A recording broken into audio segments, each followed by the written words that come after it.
Hello everyone, welcome to the lecture of DRCS. In our last lecture, we have calculated some example based on a rectangular retaining wall raised on a ground, right? So today we are going to start underground tanks. So we will calculate the example based on a underground tanks. We will calculate examples of rectangular underground tanks and as well as circular underground tanks. So let's start one example.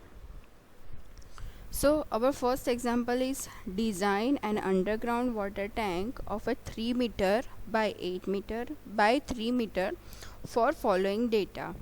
So data given are saturated unit weight of the soil is a 16 kilonewton per meter cube. Phi is a 30 degree and water table can rise up to a ground level. Use M30 concrete for a tank, M25 concrete for a roof slab and steel grade Fe415. Unit weight of the water is 9.8 kilonewton per meter cube. सो यहाँ पे हमें ये सारे data दिए हैं कि यहाँ पे हमें लेंथ ऑफ द टैंक बताई है 8 मीटर और विड्थ ऑफ द टैंक है 3 मीटर और डेप्थ ऑफ द टैंक है 3 मीटर. यहाँ पे हमें saturated weight of the soil यहाँ पे 16 किलोन्यूटन पर मीटर क्यूब दिया है. ठीक है, मतलब कि गैमा सैचुरेटेड दिया है आपको. थीटा दिया है 30 डिग्री. यहाँ पे M30 कंक्रीट यूज़ हो रहा है और M25 कंक्रीट रूफ स्लैब के लिए है. ठीक है, और स्टील ग्रेड यहाँ पे हमें 415 यूज़ करना है. तो सबसे पहले जब भी अंडरग्राउंड वाटर टैंक की डिज़ाइन हम लोग कर रहे हैं तब आपको सबसे पहले वो हम लोगों ने जो रिटेनिंग वॉल में पढ़ा था कि अलग अलग टाइप की सॉइल्स के अंदर आपकी वाटर टैंक होती है. ठीक है, सो रिटेनिंग वॉल में हमने अलग अलग कंडीशंस देखी थी कि जैसे कि आपका जो अंडरग्राउंड टैंक के आजू बाजू में जो अर्थन लेयर है वो सैचुरेटेड है, ड्राई है, सेमी सैचुरेटेड है, सबमर्ज है. तो सबसे पहले आपको वो सारी कंडीशंस के अर्थ प्रेशर कैलकुलेट करना आना चाहिए, जो हम लोगों ने ऑलरेडी रिटेनिंग वॉल वाले चैप्टर में देख लिया है. तो उसमें हम लोगों ने देखा था ड्राई और मॉइस्ट बैकफिल के लिए हम लोग कैसे कैलकुलेट करेंगे, सबमर्ज बैकफिल के लिए हम लोग प्रेशर कैलकुलेट कैसे करेंगे, और बैकफिल के अंदर अगर कोई डिग्री पे आपकी सॉइल है, जैसे कि कोई पर्टिकुलर एंगल पे है, इंक्लाइंड सॉइल दिया है, तो उसके लिए हम लोग प्रेशर कैलकुलेट कैसे करेंगे वो सबसे पहले आप लोगों को देखना पड़ेगा. तो प्रेशर अगर ड्राई सॉइल है तो हम लोग प्रेशर कैलकुलेट करने के लिए क्या करते हैं, प्रेशर कैलकुलेट करने के लिए उसका एरिया पहले तो डिसाइड करते हैं. अगर ट्रायंगुलर एरिया है तो उसका प्रेशर कैसे आएगा, 1/2 into K A into gamma into H square. उसमें के ए क्या था, तो के ए है coefficient of active earth pressure, और सब लोगों को इक्वेशन पता ही है के ए का. सो के ए बेसिकली क्या है, 1 माइनस साइन फाइव अपन 1 प्लस साइन फाइव. तो ये जो बेसिक डिटेल्स है वो ये सारी बेसिक डिटेल्स हम लोग रिटेनिंग वॉल वाले चैप्टर में पढ़ के आए हैं, इसलिए वो मैं फिर से रिपीट नहीं कर रही हूँ. अगर किसी को भी कोई प्रॉब्लम है ये बेसिक डिटेल्स में तो आप लोग वो वाली वीडियो फिर से देख सकते हो, जिसमें मैंने अर्थ प्रेशर कैसे कैलकुलेट करना है वो आप लोगों को ऑलरेडी समझाया है. आप लोग वो सारी वीडियोस रिफ़र कीजिए और सबसे पहले सीख लीजिए कि कैलकुलेट कैसे करना है. ठीक है, हम लोग यहाँ पे आ जाते हैं टैंक में. सॉल्यूशन में सबसे पहले size of the tank 3/8/3 metre है. ठीक है, तो हम लोग देख लेंगे कि हमारा जो L/B है वो 2 से ग्रेटर देन है या 2 से लेस देन है. अगर L/B रेशियो 2 से ग्रेटर देन है तो हम लोग लॉन्ग वॉल कैसे डिज़ाइन करेंगे, तो we will design a long wall as a cantilevers. ठीक है, so here our L/B is a 2.67 which is greater than 2. So the long walls will be designed as a cantilevers. So the bottom 1 meter or h/4 whichever is greater, like 1 metre एक है और h/4 की value अगर 1 metre से ज़्यादा आती है तो हम लोग h/4 की वैल्यू लेंगे, और अगर h/4 की वैल्यू 1 से कम आती है तो हम लोग बॉटम 1 मीटर कंसिडर करेंगे. ठीक है, वो पहले देख लेंगे. whichever is greater of a short wall will be designed as a cantilever while top portion will be designed as a slab supported by a long walls. ठीक है, सो सबसे पहले हम लोग डिज़ाइन कंस्ट्रेंट्स फाइंड आउट कर देते हैं। तो डिज़ाइन कंस्ट्रेंट फाइंड आउट करने के लिए हम लोगों ने आगे के एग्जाम्पल में और आगे स्टेप्स में भी मैंने आपको सारी डिटेल्स बताई थी। सो सबसे पहले हम लोग क्या करेंगे, हमारा M30 एंड Fe415 स्टील है, तो हमारा सिग्मा CBC और सिग्मा ST क्या होगा वो पहले देख लेंगे। सो यहाँ पे हमारा सिग्मा CBC 10 न्यूटन पर mm² आएगा क्योंकि M30 कॉन्क्रीट है, और सिग्मा ST आएगा 130 न्यूटन पर mm²। सो सबसे पहले m फाइंड आउट कर लेंगे। सो m के लिए इक्वेशन है हमारे पास 280 डिवाइड बाई 3 सिग्मा CBC, ठीक है। सो यहाँ पे सिग्मा CBC हमारा 10 है, सो हम लोग इक्वेशन के अंदर वैल्यू पुट कर लेंगे 10 और हमें m मिल जाएगा 9.33, ठीक है। अब हम लोग फाइंड आउट करेंगे k। सो k का इक्वेशन है m into sigma CBC upon m into sigma CBC plus sigma ST। सो ये इक्वेशन में हम लोगों ने m जो फाइंड आउट किया था 9.33 वो पुट करेंगे। सिग्मा CBC हमारा है 10, m into sigma CBC again वो दोनों वैल्यू पुट करेंगे plus sigma ST। So sigma ST हम लोगों ने देखा था वो ये जो सिग्मा CBC और सिग्मा ST है वो आपको कोड में दिया है, जो मैंने आपको जब हम लोग स्टेप्स कर रहे थे तब आपको बताया था कि ये कौन से पेज नंबर पे है, ठीक है। सो ये k हमें मिल गया 0.418। अब हम लोग फाइंड आउट करेंगे j।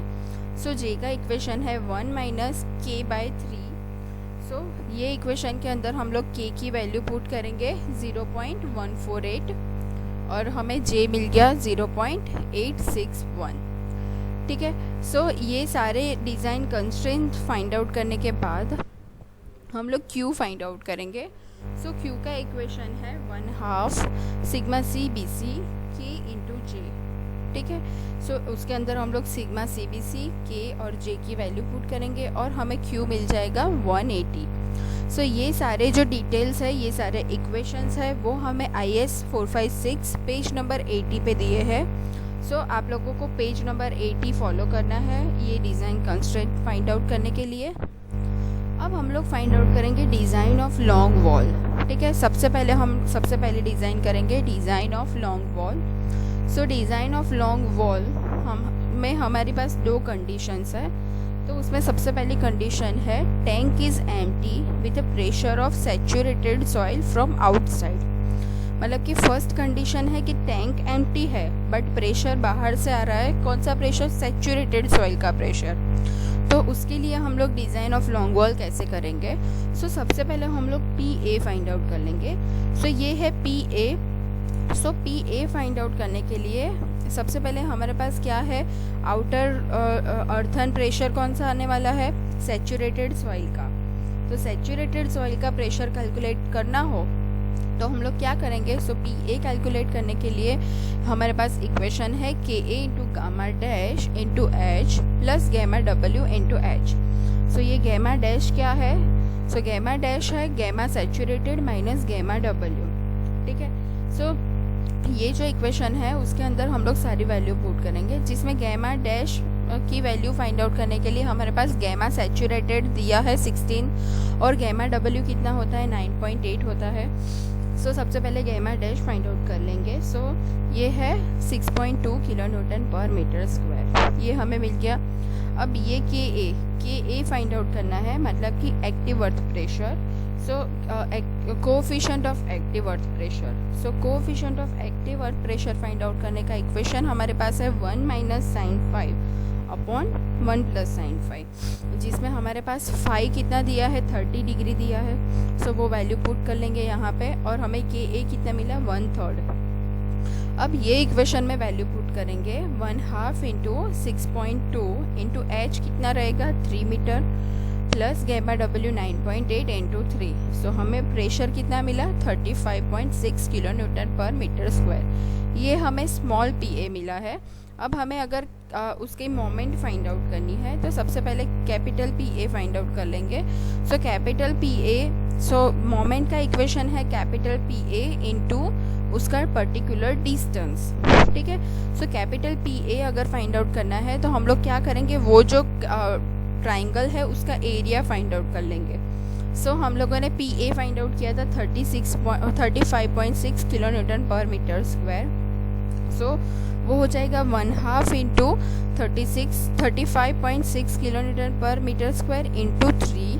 सो ये हमें मिल गया पी ए, मतलब ये जो वैल्यू है वो पी ए की है, capital P A, into perpendicular distance, मतलब कि सी जी का जो डिस्टेंस होता है वो आएगा। तो उसका परपेंडिकुलर डिस्टेंस यहाँ से 1/3 पे लगेगा। सो 1/3 इंटू 3।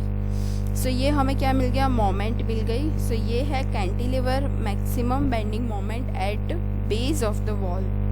सो मोमेंट हमें मिल गई। अब हम लोग डी फाइंड आउट कर पाएंगे ये मोमेंट के ऊपर से, क्योंकि हमारे पास इक्वेशन है मोमेंट का m = q into B D square. So ये इक्वेशन में हम लोग मोमेंट की वैल्यू पुट करेंगे। q हम लोगों ने आगे फाइंड आउट किया था, वो था 1.80, b है हमारा 1000 और स्मॉल d की जगह पे d ही रखेंगे और d को सब्जेक्ट बना लेंगे। सो हमें d की वैल्यू मिल गई 172.24 mm।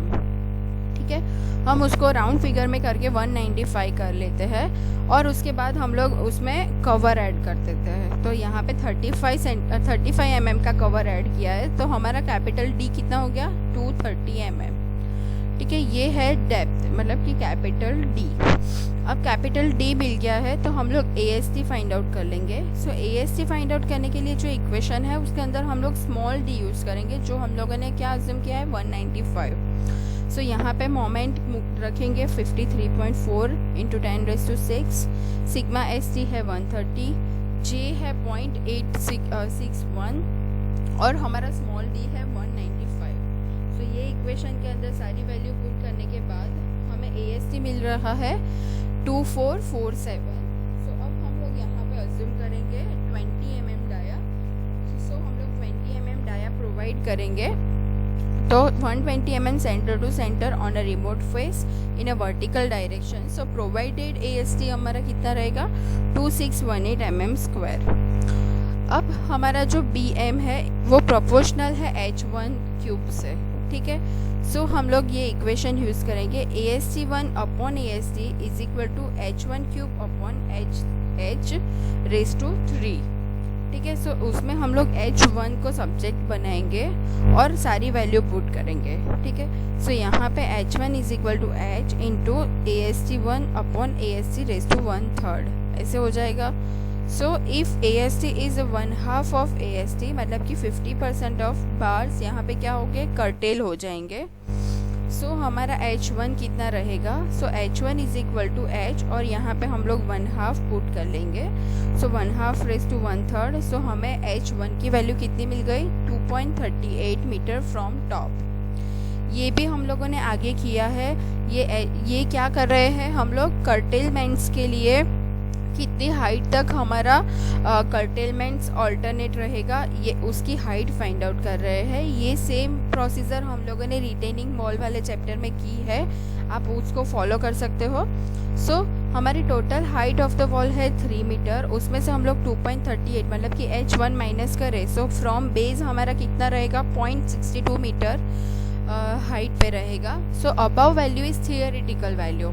So as per code requirement, the bar area to be continue further for a distance of 12d और d, उसमें से जो ज़्यादा है उतने डिस्टेंस पे रहेगा। ठीक है, कर्टेल रहेगा। सो यहाँ पे 12d मतलब कि डायमीटर ऑफ द बार हम लोगों ने 20 mm यूज़ किया है। सो 12 इंटू 20 240 हो रहा है, जो 195 से ज़्यादा है, मतलब कि हम लोग क्या यूज़ करेंगे, 240 mm।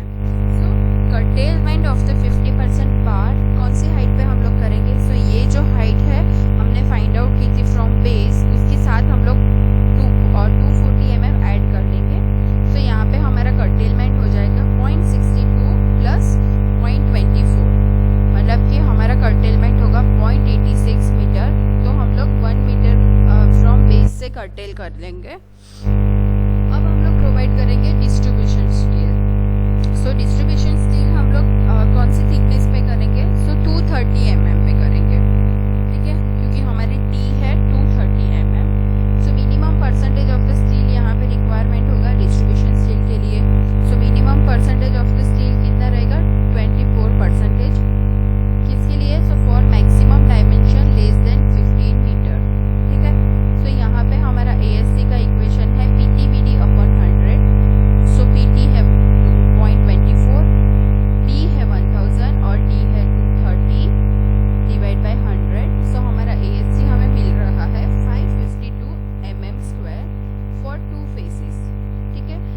साइड पे हो रहा है। So steel required on each face कितना हो जाएगा 552 divide by 2। So 552 divide by 2 कितना हो रहा है 276 mm square. As D is less than 500 mm, so thickness of the each zone कितनी होगी D बाई 2, मतलब कि 115 mm होगी दोनों साइड की thickness. So AST 552 mm square is for 2 zones, 2 zone के लिए है हमारा ASC। सो एक जोन के लिए हम लोग कितना ASC प्रोवाइड करेंगे 276 mm स्क्वायर। सो हम लोग प्रोवाइड करेंगे 8 mm dia at 180 mm centre to centre in a horizontal direction on both faces. So हम लोग जो प्रोवाइड कर रहे हैं उसका एरिया कितना रहेगा 279 mm स्क्वायर। सो ये कंडीशन कौन सी थी कि जब टैंक एम्प्टी थी और आउटर साइड से सैचुरेटेड प्रेशर आ रहा था। अब दूसरी कंडीशन हो सकती है टैंक में when tank is full of water no earth outside, मतलब कि टैंक पानी से फुल है और बाहर की साइड का कोई प्रेशर नहीं आ रहा है। तो तब हमें P कैलकुलेट करना हो तो हमारे पास इक्वेशन है gamma W into H, because सिर्फ पानी का ही प्रेशर आ रहा है। तो गैमा W मतलब कि वाटर की डेंसिटी 9.8 होती है और H है हमारा 3। सो हमारा P हो जाएगा 29.4 किलोन्यूटन पर मीटर स्क्वायर। उसका एरिया फाइंड आउट करें तो 1/2 इंटू 29.4 इंटू 3। सो ये हमारा कैपिटल P हो गया। और मोमेंट फाइंड आउट करनी हो तो उसके साथ परपेंडिकुलर डिस्टेंस मल्टीप्लाई कर देंगे। सो परपेंडिकुलर डिस्टेंस आएगा 1/3 इंटू 3। सो हमारी मोमेंट हमें कितनी मिली 44.1 किलोन्यूटन इंटू मीटर। सो ये है cantilever moment at base of the wall when tank is full of water and no earth outside. So area of the steel will be 44.1 into 10 raised to 6 into 130 into 0.861 into 195। ठीक है, ये equation था ASC का, उसके अंदर हम लोगों ने वैल्यू पुट की है। So area of the steel हमें कितना मिला 2021 mm स्क्वायर। ठीक है, 2021 mm स्क्वायर। सो ये एरिया ऑफ द स्टील को हम लोग प्रोवाइड करेंगे। सो हम लोग 16 mm dia at 90 mm centre to centre on a liquid face in a vertical direction provide कर रहे हैं। सो हमारा ASC कितना रहेगा 2234 mm स्क्वायर। ठीक है, 2234 mm स्क्वायर ASC हम लोगों ने प्रोवाइड किया है। अब हम लोग क्या करेंगे 50% of the bar at a height 1 metre from the base of the wall curtail कर लेंगे। ये 1 metre of the base curtailment क्यों लिया हम लोगों ने, ये हम लोगों ने यहाँ पे फाइंड आउट किया था। ठीक है, कर्टेलमेंट तो सेम प्रोसीजर है इसलिए हम लोगों ने फॉलो नहीं की है, यहाँ पे डायरेक्टली ले लिया है कि curtail 50% of the bar at a height 1 metre from the base of the wall. अब ये तो हो गया। अब हम लोग फाइंड आउट करेंगे direct tension in along walls. So direct tension in along walls find out करना है। So the water pressure acting on a short wall will cause a direct tension in a long wall as the top portion of the short wall act as a slab supported on a long walls। so वो slab की तरह act करेगा। तो सबसे पहले हम लोग pressure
provide करने की ज़रूरत नहीं है।